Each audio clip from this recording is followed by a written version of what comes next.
In the 26th century, a long war between humans and an extremist alien organization known as the Covenant finally ends thanks to a flimsy treaty. However, Earth's outer colonies are still vulnerable to any alien intrusions. Even though it's supposed to be a time of peace, humans send the ONI, or Office of Naval Intelligence, to keep an eye on the Covenant before they can break the treaty. On the planet Cetera, which has a mostly human population, Lieutenant Commander Locke and his team are sneaking through a forest to follow an alien smuggler called Axel. Suddenly they notice an alien spaceship drop an elite zealot, a species that Locke hasn't seen in years. Axel meets with the zealot to give him a small device that the team analyzes from afar and concludes it has a bomb inside. The team immediately splits up and Ramos manages to capture Axel while the others chase after the zealot.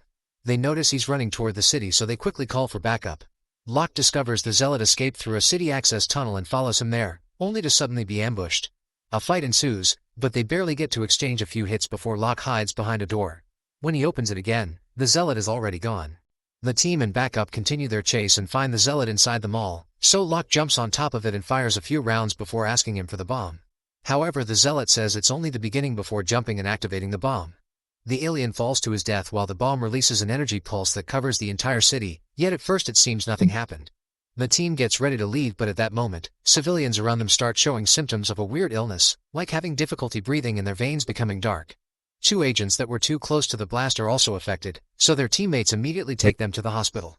At first, Colonel Aiken of the Colonial Guard refuses to let them in because of his dislike of Oni, but Locke changes his mind when he shows him how badly sick the agents are. Aiken doesn't want this weird illness to spread, so he also sends the rest of the team to be tested just in case. All of them turn out to be fine, but as hours pass, more and more sick people come to the hospital and reports continue to arrive of the illness up to 10 kilometers from the blast site.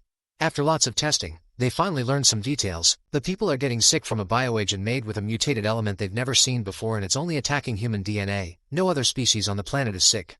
It seems the Covenant has found a way to attack humans indirectly, that way they can't be accused of breaking the treaty. This colony is probably a test run, and if it works, they'll go for Earth later. Afterward, the team searches the area and finds the vehicle they used to smuggle the bioagent, but not the pilots. Locke asks Aiken to work together to track down the enemy, so Aiken tells his soldier Macer to take the team to the base.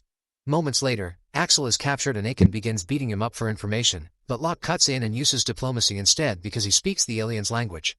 Axel explains he hadn't known what the bomb was, he was just a middleman who got paid to carry things. All he knows is that the bioagent comes from a place everyone avoids and even calls it hell, so the zealots pay others to get it for them. Next, the team traces the vehicle's positioning and learns that the bioagent came from a fragment of the Alpha Halo, one of 7 ring-shaped superweapons.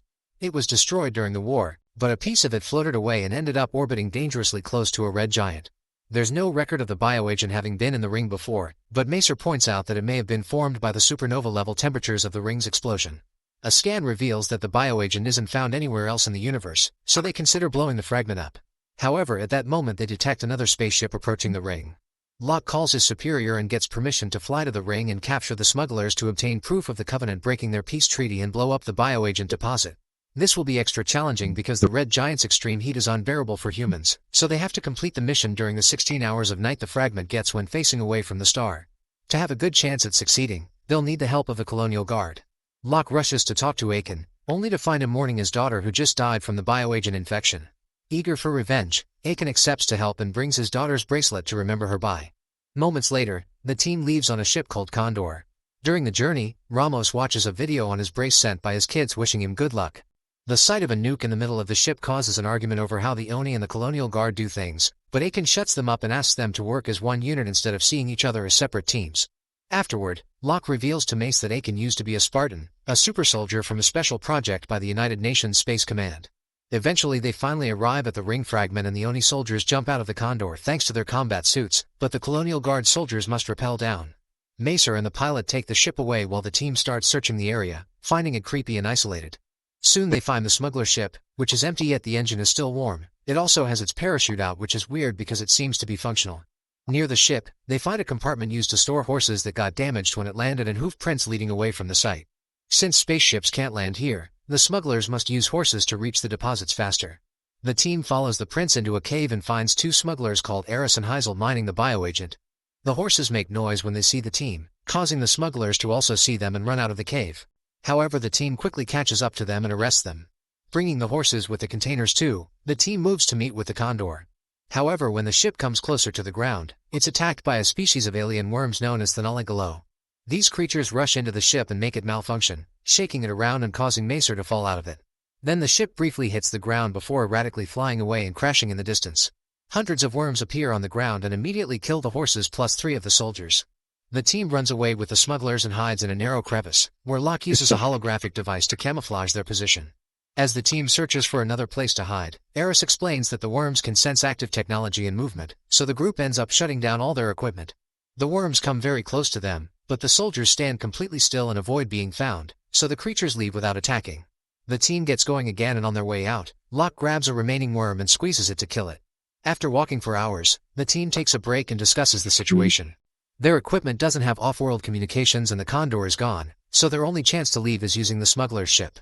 It only carries 2 though and there are 9 to them, so not everyone will go home. Locke thinks they should retrieve the nuke from the Condor and finish the mission, and Aiken agrees, saying that when the moment comes they can draw straws so everyone is equal. They have a very dangerous trek ahead of them, so they get rid of their armor and only keep the oxygen and the weapons, that way the worms won't find them and there's no dead weight. As they walk toward the crash site, Horrigan suggests the Oni group should leave the Colonial Guard and the smugglers behind because this mission needs proper soldiers, not babysitters. Locke quickly shuts him up and reminds him to behave like a team. The smugglers also take the chance to remind them they're the only ones who can fly the ship. After traveling for a while, the group is surprised to find an area with actual plants and water, so they take a break to oxygenate.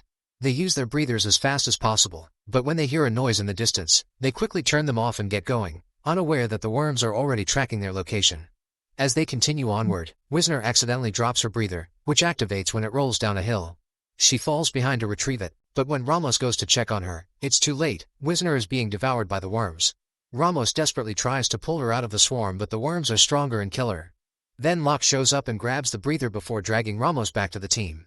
Unfortunately the worms find the group as well, and as they run to hide, Locke falls down a hill and his foot gets stuck under a rock, so the worms turn to go after him. Ignoring Aiken's orders, Macer rushes to help him. She grabs Wisner's breather and turns it on before throwing it away, causing the worms to go after it instead. Then she helps Locke free his leg and they run to reunite with the team while the worms devour the breather. The team waits for the worms to leave, but they start to worry when they only have 3 hours of night left and they're still stuck there. Suddenly they see a person approaching and think it's Wisner, but it's actually the worms taking her shape to try to bait them out. Horrigan begins complaining about the situation, and when Heisel tells him how annoying he's being, Horrigan pushes him down the hill. The worms immediately surround Heisel to devour it and the team finally has an opportunity to run away. Once they're far enough, a furious Eris tries to hit Horrigan, but he's stopped by Estrin. Locke yells at Horrigan for playing God, but Horrigan points out God isn't here so the responsibility falls on them. As they move out, Aiken reminds Locke that sooner or later he'll have to make a choice. Horrigan also approaches Locke to convince him to make a choice and stick together, but Locke is determined to let the straws do their thing for fairness. Ramos decides to watch his kid's message to find comfort in the middle of this madness, but Estrin immediately takes it from him and throws it away, reminding him of the worms. Next, the group arrives at a cliff and is horrified to discover the bottom is overrun with worms, so they have to carefully move around the edge without making a sound. However, Ramos is really losing it and whispers to Estrin to propose an alliance, but Estrin turns him down. Ramos grabs him to shake him into reason, causing Estrin to fall off the edge. He manages to hold onto some rocks and begs Ramos for help, but Ramos lets him fall to his death and tells the rest of the team that Estrin just slipped. When they finally get off the cliff, Horrigan indirectly tells Ramos he knows the truth and that he doesn't judge him. They sit to take a rest and Horrigan uses the chance to take Aiken's weapon and threaten him into giving up his breather. Locke immediately takes out his own gun to try to make Horrigan back away, however Ramos sides with Horrigan and together they force Locke to yield. Feeling like their own leader has betrayed them, Ramos and Horrigan take everyone's weapons and leave with Eris to make him pilot the ship for them. Macer thinks there's no hope for them, but at that moment Aiken finds the Condor. They immediately go inside and discover the nuke is fine. They also find some extra weapons. Macer notices that some propulsion is still functional. It's not enough to go home but it could get them to the smuggler ship. However, there isn't enough fuel to get it going, so Aiken proposes to use the nuke's backup power cell to operate the ship. Since only 2 people could go home anyway, the third one can stay to activate the nuke manually and destroy the bioagent deposit. Once the Condor is working again, Aiken tells Macer and Locke to leave while he stays with the nuke, but the other 2 refuse and ask for the straws. Aiken decides to break his daughter's bracelet and puts a few beads in his hands, explaining that white means leaving and red is for the one staying. Macer and Locke both draw white beads, meaning Aiken is the one staying just like he wanted. After sharing a heartful goodbye, the duo leaves in the Condor, and Aiken reveals his bead is white too. He did it on purpose so he could save the youngsters. Meanwhile, Eris tries to put Ramos against Horrigan by saying Horrigan is using both of them. Ramos confronts Horrigan about his intentions, but Horrigan calms Ramos down by explaining that the ship must have an autopilot and that they only need Eris for his fingerprints to activate it, then they can ditch him. After lots of running, they're finally getting closer to the ship, but Ramos starts to suffocate. He and Horrigan decide to stop to use their last breather, and while they're distracted, Eris manages to cut his bindings and runs away. As Ramos and Horrigan run after Eris, the worms start following them, so Horrigan betrays Ramos by activating his backpack, breaking his leg, and leaving him to be killed by the little monsters. At that moment the Condor shows up but loses control and crashes on the ground, causing Macer to get hurt. Locke refuses to leave her behind and begins carrying her. It's Eris who reaches the smuggler ship first and quickly activates it, which gets the attention of the worms. However, before Eris can fly away, Horrigan shoots him to kill him and runs to the ship to take his place. This puts him in the path of the worms, who immediately devour him in seconds before going after the ship. Locke and Macer can't do anything but hide for now. With the sun already appearing on the horizon, Aiken finally makes it to the deposit and activates the nuke. The worms sense this and immediately go after him, giving Locke and Macer the chance to enter the ship and take off. As they fly away, they see the explosion that kills Aiken but also destroys the ring fragment and therefore the bioagent, saving humanity.